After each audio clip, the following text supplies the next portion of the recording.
하나, 둘, 셋. 안녕하세요. 사람들이 첫 반응이 눈이 동그래지면서 이런 반응이에요. 보기에는 전혀 군인같이 안 생겼는데 군인 맞아? 이런 반응이에요. 저는 대위로 전역을 했습니다. 대위요? 네. 남자분들은 되게 편안해하세요.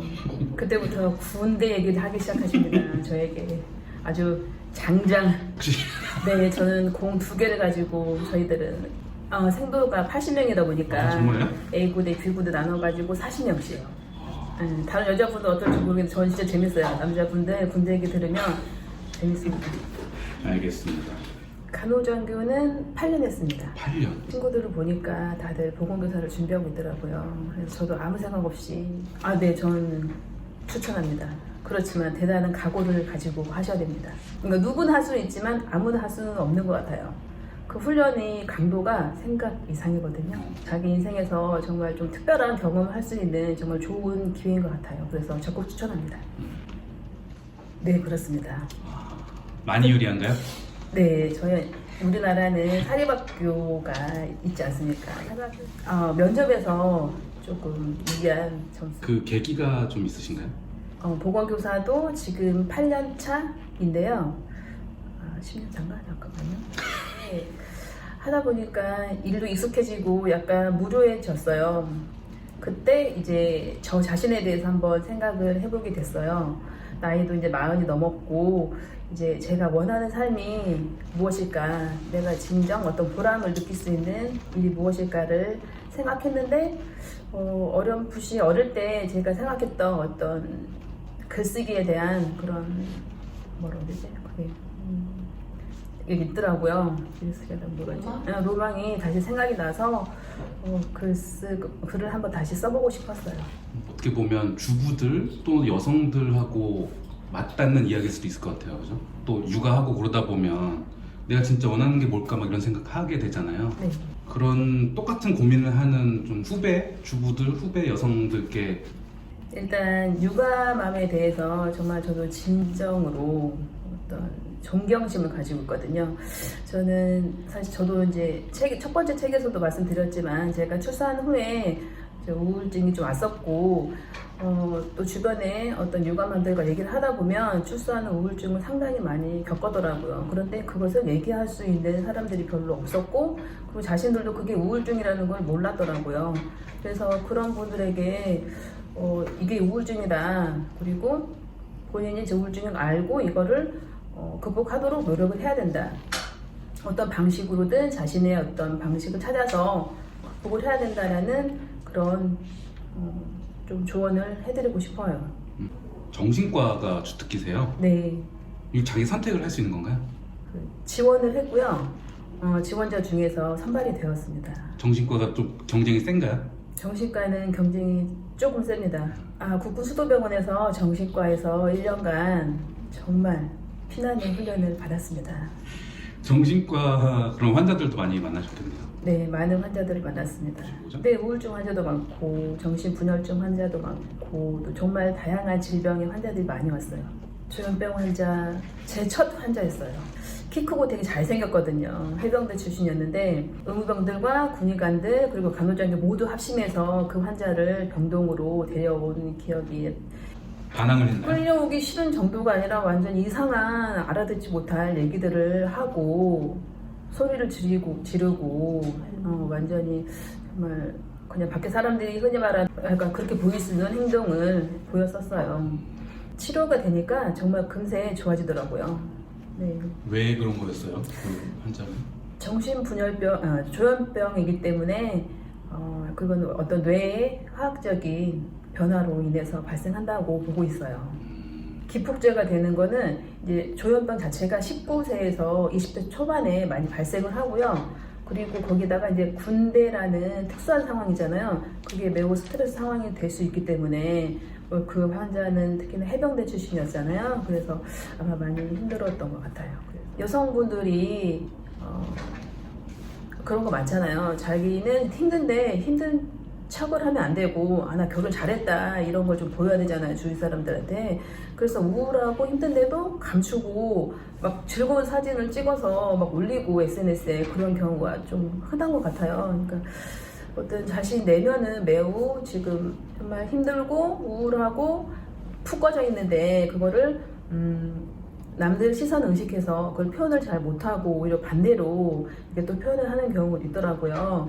그래서 그런 분들은 사실 행복하지 않잖아요. 그래서 그리고 저도 마찬가지지만 직장에서도 사실 직장에서는 좀 프로페셔널한 모습을 보여야 되잖아요. 그래서 그렇기 때문에 에너지가 없어도 있는 척 해야 되고 힘들어도 힘들지 않은 척 해야 되고 어떤 직장인들의 그런 애환도 있는 것 같아요. 그럼 어쩌란 말이냐 나보고. 내가 할 수 있는 게 없다. 삶이란 다 그런 게 아니냐. 그런 분들에게 좀 조언을 해주신다면. 어떤 자신의 문제를 솔직히 인정하고 그것을 해결하려고 노력을 하면 얼마든지 방법은 있거든요. 그래서 그 방법을 서로 이렇게 적극적으로 찾아서 저희 두 번째 책에서 이제 우울증을 스스로 진단할 수 있는 자가 진단표를 넣었어요. 그래서 그거를 토대로 해서 이제 스스로 측정을 하면 이제 자기가 어느 정도인지, 경한 정도인지, 중한 정도인지, 아니면 우울증이 없는지를 확인하실 수가 있습니다. 그런 삶에서 드러나는 모습을 말씀드리면, 먼저 말소리가, 그러니까 말의 소리가 작아요. 말할 때 소리가 크지 않고 점점 목소리가 작아집니다. 그리고 말수도 줄어들고요. 개그 프로라든지 우차서 뭐 이런 걸 봐도 재미가 없어요. 남들은 막 웃고 있는데 자기는 왜 웃지? 이런 생각이 들어요. 그러니까 억지로 웃을 수가 없거든요. 식욕은 좋을 수도 있어. 아 진짜?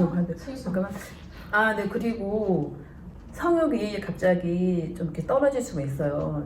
식욕은 좋을 수도 있다고요? 그거는 의외네요. 네네. 식욕이라든지 수면은 갑자기 높아질 수 있어요. 그래서 혹시라도 내가 잠이 너무 늘었다 그러면 이제 혹시 설마 나도 우울증? 한번 생각해보면 좋을 것 같아요. 첫 번째는 밖을 나가세요. 그래서 햇볕을 쬐이세요. 그러면 우리 몸에 비타민 D가 합성이 된다고 하잖아요. 그러니까 비타민 D가 합성이 되면 세로토닌이라는 행복 호르몬 아시잖아요. 그 호르몬을 합성을 시켜서 여러분의 기분이 조금씩 나아지실 거예요.